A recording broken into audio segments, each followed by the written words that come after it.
AA-bókin reynslusögur. Ég var stúlkan sem var elskuð í skjóli nætur. Ég var búin með plássið sem ég hafði í tilverunni. Ég hafði enga íbúð, enga vinnu, hafði mist allt traust og tiltrú fjölskyldu og vina. Barnaverndarnefnd var búin að taka son minn. Ég var algjörlega komin út í horn. Ég hafði gefið svo mörg loforð sem ég hafði svikið.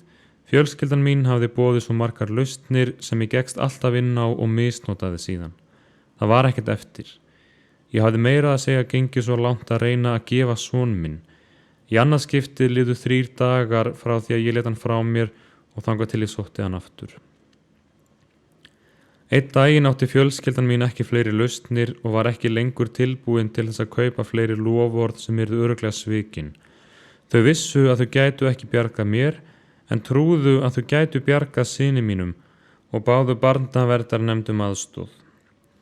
Þrátt fyrir allt ruglið var eitt alltaf á hreinu. Ég elskaði son minn af öllu hjarta og mátti ekki til þess hugsa að missa hann. Þótt ég hefði enga lausn á mínum vímuefnavanda, tókst mér að grenja út eitt loka viðtal hjá barnaverndarnefnd áður en ákveðið yrði að svipta mig forsjá hans. Dagsetning fundarins var ákveðin og ég átti að mæta klukkan 2. En hálftíma síðar áður en ég átti að mæta, kom í heimsókn til mín kunningi sem hafði áfengisflösku meðferðis. Hann bauð mér auðvitað í glas sem ég afþakkaði. Ég vissi að allt mitt líf lægi við að ég mætti hjá barnaverndarnefnd edrú. Ég bauð honum þó inn og þegar hann spurði hvort hann mætti fá sér í glas, sagði ég að það var í allt í lagi. Ég ætlaði bara ekki að drekka honum til samlætis. En eins og venjulega þegar vímuefni voru annars vegar, þá tapaði ég. 20 mínútur í 2 sagði ég, jú takk, 1 glas, það gæti varla skaðað. Ég vaknaði 10 dögum seinna. Ég vissi að fundurinn sem ég hafði grenjað út hafði verið haldinn án mín. Þetta var búið og ég vissi að þetta hafði verið mitt síðasta fyllirí. Með þá vissu í huga ákvað ég að sækja son minn. Hann var hjá foreldrum mínum en hann þorði ekki að koma með mér. Hann var svo hræddur að barnaverndarnefnd myndi koma að sækja hann. Ég var skelþunn og þetta kvöld varð ég fyrir andlegri vakningu. Ég hreinlega veinaði upp í himinninn og bað Guð um hjálp til þess að finna leið til að lifa hamingjusömu lífi með syni mínum. Og eitthvað gerðist því það birti yfir öllu mínu lífi. Ég hafði verið í daglegri neyslu í 7 ár og á hverjum einasta morgni í 7 ár hafði ég farið í apótekið í plássinu, þetta eina apótek sem þar er, til þess að kaupa verkjalyf sem eru ekki lengur í umferð. Ég stóð frammi fyrir afgreiðslustúlkunum með þessa skömm á hverjum degi og tapaði. En það var ekki bara áfengið og verkjatöflunar. Ég gekk fyrir öllum tiltækum lyfjum, öllu áfengi, hassi, LSD, ópíum. Af verkjatöflunum hesthúsaði ég allt frá 20 upp í 40 töflur á dag fyrir utan alla aðra neyslu. Stundum hafði ég vinnu en mætti stopult. Fyrr en síðar var mér alltaf sagt upp og þegar þarna var komið sögu komst ég stöku sinnum í íhlaupavinnu. Ég var rónin í bænum, allir sáu aumur á mér og ég var búin með alla vinnustaði í plássinu. Ég var ekkert að velta því fyrir mér hvers vegna mér var alltaf sagt upp. Það sagði aldrei neitt þó mér vantaði í vinnu í 1 eða 2 daga. Ég gerði mér ekki grein fyrir því fyrr en eftir á að það var vegna þess að það ætlaðist aldrei neitt til neins af mér. Og það átti ekki bara við vinnustaði heldur fjölskylduna líka. Þegar reyndi á samheldni og hjálp var ekki reiknað með mér, hvorki til að hjálpa til þegar fólk var að flytja eða þegar fjölskyldan kom saman af einhverju ástæðu, til dæmis brúðkaupi, skírn eða jarðarför. Þegar maður er róni koma augnablik þar sem maður sér stöðu sína og áttar sig á því hvar maður er staddur, en það eru bara augnablik. Ég hafði mjög sterka sýn á það hvernig mamma ég vildi verða. Þegar sonur minn fæddist var ég 17 ára. Ég hafði haft svo miklar væntingar til lífsins, ég ætlaði að giftast og eignast fjölskyldu, en ég gerði mér ung grein fyrir því að ég var ekki álitlegt eiginkonuefni. Ég var stúlkan sem var elskuð í skjóli nætur. Einu sinni varð ég ástfangin. Maðurinn var afkomu maður í plássinu, þekkti ekkert til mín og var alveg jafn ástfangin af mér.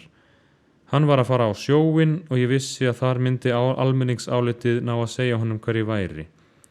Leið og ég naut stundana með honum, var ég full af sorg yfir því sem í vændum var. Ég var farin að taka sorgina út fyrirfram. Þegar hann kom af sjónum vissi ég leið og ég sá hann að hann hafði fengið að heyra allt mig. Hann sleit að vísu ekki sambandinu alveg en vildi ekki hafa það opinbert. Það vill enginn vera í ástarsambandi við bæjarrónan. Mikið langaði mig til þess að eitthvað gerðist til þess að allt myndi breytast og verða gott. Ég gerði mér hins vegar enga grein fyrir því að uppfylling þeirrar óskar gæti verið í mínum höndum. Þegar sonur minn var 4 ára reyndi ég að gefa hann öðru sinni. Ég var nýfráskilinn, kominn í annað samband og vildi flytja til Danmerkur. Ég kom honum í fóstur og skrifaði undir fóstursamning þar sem var ákvæði að ég hefði 1 ár til þess að rifta honum. Eins merkilegt og það gerðist það í þessu ferli að einhver orðaði það við mig að eitthvað athugavert væri við mína drykkju. Þegar ég var að kveðja son minn sagði hann: "Gerðu það, mamma mín, ekki skilja við mig, hættu bara að drekka." Ég vissi að þetta var satt en náði að líta fram hjá því og fór til Kaupmannahafnar. Þar háði ég harða baráttu milli ástarinnar á syni mínum og Bakkusar. Ég elskaði son minn af öllu hjarta en náði að telja mér trú að þetta væri okkur báðum fyrir bestu. Þetta var í fyrsta sinn sem ég skildi að ég var að tapa fyrir Bakkusi og ég hélt áfram að tapa. Í Kaupmannahöfn lifði ég á götum borgarinnar. Ég hirti gler og flöskur til þess að eiga fyrir mat. Atvinnuleysisbæturnar fóru allar í vímuefni. Allan tíman háði ég harða baráttu á milli þess að vera móðir eða drykkjumaður. Ég gat gefið barnið mitt en ég gat aldrei losað mig við tilfinningarnar sem tilheyrðu honum. Foreldrar mínir komu til Kaupmannahafnar þegar ég hafði verið þar í 8 mánuði. Þá viðurkenndi ég í fyrsta sinn að það væri eitthvað athugavert við mína neyslu. Það var mikill léttir að viðurkenna fyrir þeim að ég væri alkoholisti og dópisti og ég trúði að það nægði til þess að ég myndi hætta öllu sukkinu. Ég náði að sannfæra foreldra mína, kannski vegna þess að ég trúði því svo stöðugt sjálf að ég myndi hætta. Til þess að ég fengi son minn aftur úr fóstrinu gerðu foreldrar mínir kröfu til þess að ég myndi standa mig í 6 mánuði. Ég átti að fá mér vinnu og íbúð á leigu og vera ekki í neyslu. Á þessum tímapunkti tókst mér að gerbreyta neyslunni. Ég fór auðvitað í apótekið á hverjum degi og sótti verkjatöflur. Ég reykti meira hass en drakk bara á kvöldin. Helgar þegar ég þurfti að hugsa son minn reykti ég hassið. Þessu hélt ég áfram í 8 mánuði. Ég var svo mikil eign bæjarins eins og rónar eru að allir voru að rósa mér. Ég heyrði: "Voðalega ertu dugleg, hvarvetna," og ég trúði því. Það var hins vegar ekki fyrr en ég hafði verið edrú í 1 ár að ég gerði mér grein fyrir því að ég hefði verið í daglegri neyslu á þessum tíma. Ég trúði bara því sem sagt var við mig vegna þess að ég var sjálf búin að tapa hæfileikanum til þess að meta hver staðan væri. Þegar hér var komið sögu var sonur minn orðinn minn aðal kóari. Hann þekkti alla bíla sem lögreglan og barnaverndarnefnd ógu. 6 ára gamall var hann farinn að ljúga fyrir mig. Hann eldaði sér sjálfur hafragraut á morgnana, útbjó sitt eigið nesti og sá alveg sjálfur að koma sér í skólan. Hins vegar var staðan þannig að hann mætti þegar honum sýndist. Hann var tekinn fyrir búðarhnupl og á öllu gekk. Einu sinni sem oftar skrópaði hann í skólanum og þegar ég spurði hvers vegna hann hefði skrópað, sagðist hann hafa farið niður í bæ til að brjóta rúður. Þegar ég spurði hann hvers vegna, svaraði hann: "Af því að mér líður svo ljótt innan í mér að ég þarf að gera eitthvað ljótt." Barnaverndarnefnd vildi vita hvernig ég ætlaði að taka á þessum málum. Sjálf skildi ég engan veginn hvers vegna, ofan á allt annað, ég hefði fengið svona erfitt barn. Eftir að ég varð edrú og fór að vinna sporin, varð ég að byrja á því að vinna traust sonar míns og ég fékk að hafa fyrir því. Í hvert sinn sem ég fór út dyrnar varð ég að láta hann vita hvert ég væri að fara og hvenær ég kemi heim. Ef mér seinkaði varð ég alltaf að passa mig að láta hann vita. Síðan leið honum illa yfir því að ég væri alltaf að skipta mér af honum. Hann hafði átt öðru að venjast. Sponsorum minn sagði mér að ég þyrfti að biðja hann fyrirgefningar en ég hélt að hann væri of ungur til þess að þörf væri á því. En þegar hann var 9 ára hafði ég hann fyrir rangri sök og varð að biðja hann fyrirgefningar. Út frá því náðum við að ræða það liðna og ég bað hann fyrirgefningar á öllu sem ég hafði gert honum. Í hjarta sínu hafði hann fyrirgefið mér en ég hafði aldrei orðað það við hann. Þetta var 2 árum eftir að ég fór í meðferð. Þegar ég bað hann fyrirgefningar svaraði hann mér ekki strax. Hann fór út en kom aftur eftir klukkutíma og sagði: ef þú hættir alveg að drekka skal ég hætta að vera villingur. Þarna tókum við saman höndum að lifa heilbrigðu lífi. Ég fór að skilja eðli minna yfirsjóna og það opinberaðist fyrir mér mikilvægi þess að vinna sporin. Ég og sonur minn höfum verið vinir upp frá þessu. Hvenær og hvers vegna ég fór að drekka? Ég var 16 ára og var einfallega alkohólisti.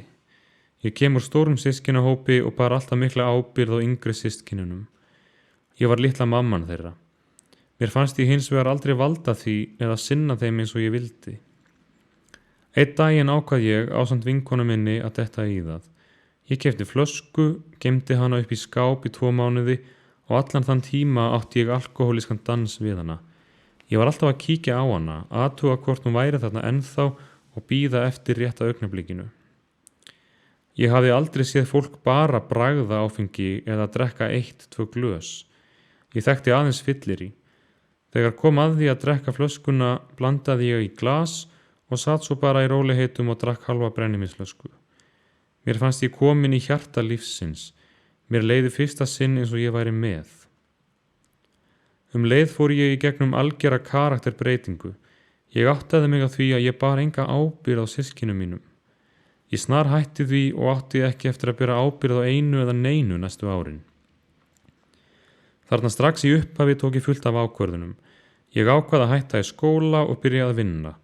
Ég ákvað að byrja að reykja og þetta fyrsta kvöld ákvað ég að skipuleggja hvenær ég ætlaði næst að detta í það. Ég ákvað líka að verða ekki alkohólisti. Ég ætlaði að vera í góðu sambandi við Bakkus vin minn. Ég trúði því virkilega að ég yrði ekki eins og fjölskyldan mín. Ég ætlaði að eiga hamingjuríka göngu með Bakkusi. Ég varð fljótlega ólétt. Nú stóð ég frammi fyrir því að ákveða hvernig manneskja ég ætlaði að verða, hvers konar mamma ég ætlaði að verða. Ég ákvað að láta óléttuna svara öllum þeim ákvörðunum. Ekki náði ég því þó að verða edrú alla meðgönguna. Ég datt tvisvar í það. Þegar ég hélt hins vegar á syni mínum í fanginu í fyrsta sinn, hét ég því að bjóða honum aldrei upp á það að lifa með Bakkusi. Ég ætlaði aldrei að bjóða honum upp á það líf sem mér hafði verið boðið upp á.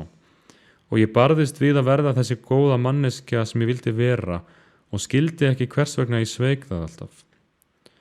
Frá því að sonur minn fæddist og þangað til ég fór í meðferð, lifði ég ekki eina stund í hjarta lífsins. Ég lifði alltaf úti í jaðrinum. Ég var strax utangátta, viðskila við samfélagið.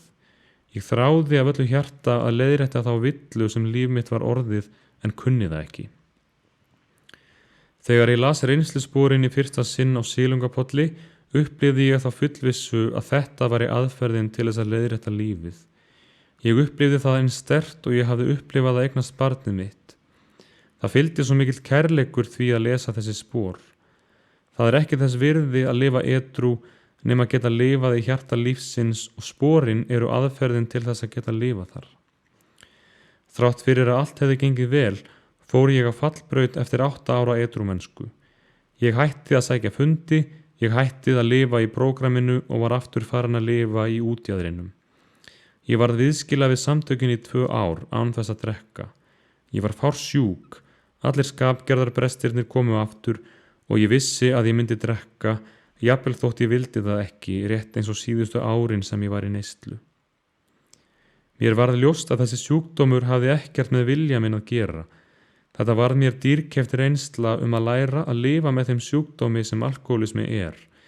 Ég vissi að hann var ekki ofan í flöskunni heldur inn í mér. Ég stóð aftur frammi fyrir Guði í sárri kvöl. Ég fór á 1 fund á dag í 2 ár. Ég skildi að ef ég ætlaði að lifa hamingjusömu lífi, yrði ég að lifa í hjarta AA-samtakana. Þá endanlega gaf ég Guði líf mitt til þjónustu við sporin. Í dag hef ég verið edrú í 20 ár. Ég er þess fullviss að það er ekkert veraldlegt eða áþreifanlegt sem getur gert mig hamingjusama, engin menntun, engin frami. Ég veit ég vil lifa þannig að ég beri spórunum vitni og Guði vitni. Ég vil lifa til þess að gefa það sem mér hefur verið gefið. Þú átt aðeins það sem þú gefur og það er stórkostlegt að fá að þreifa á því. Ég veit að ég get aldrei gert annan alkohólista edrú, en ég veit að ég get gefið honum von. Ég vil að líf mitt verði von fyrir aðra.